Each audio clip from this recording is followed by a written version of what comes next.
मेरी film city Rohat गाँव में है, जो कि सोनीपत डिस्ट्रिक्ट में पड़ता है।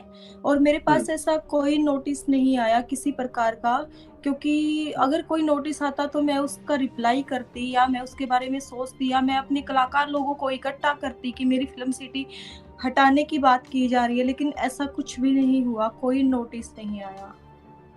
शूट बुक था मेरा, तो मैं जाके बस बैठी ही थी, इतनी देर में देखा तो मेरे चारों तरफ बस पुलिस ही पुलिस थी, लेडी पुलिस पूरी, मतलब एक बस भर के आई हुई थी और 8-10 पुलिस की गाड़ियाँ थी। तो हुँ। और एक 2-3 गाड़ियाँ और थी जिसमें एक मैडम बैठी हुई थी, तो वो गाड़ी से नीचे उतरे सब और उन्होंने बोला कि जेसीबी चलाना शुरू करो। तो मैंने उनसे पूछा, मैंने कहा क्या हुआ? मैंने कहा पहले मुझे बताइए तो क्या गलती है मेरी? तो फिर उन्होंने कहा कि आप हमसे बात मत कीजिए, डीसी साहब के ऑर्डर है, आप उनसे बात कीजिए।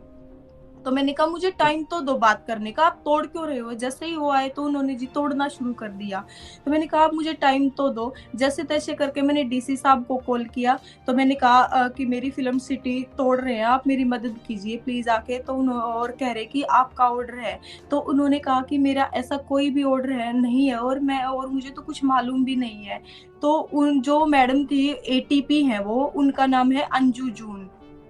तो और हुँ, बहुत बदतमीज़ी कर रही थी, मेरा फ़ोन-वोन भी छीन लिया। मैंने डीसी साहब से भी किसी और के फ़ोन से मैंने कॉल किया था बड़ी मुश्किल से।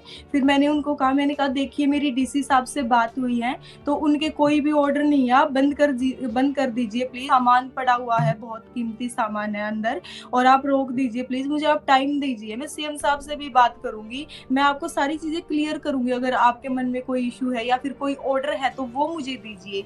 तो उन्होंने नहीं माना, उन्होंने कहा कि पांडुरंग सर, जो कि इसके टाउन प्लानिंग के हेड हैं, कि उनका रिटन में ऑर्डर है, और हमें ये बोला गया कि यहाँ पे एक ईंट भी नहीं छोड़नी, सब कुछ खत्म करना है। तो वो तोड़ते चले गए और मेरी इतनी हालत खराब हो गई, मेरा बीपी लो हो गया, और मैं जितने भी वहाँ पे एम्प्लॉयी थे, सबने उनके पैर भी पकड़े, सब रो रहे थे वहाँ ये चीज़ें देख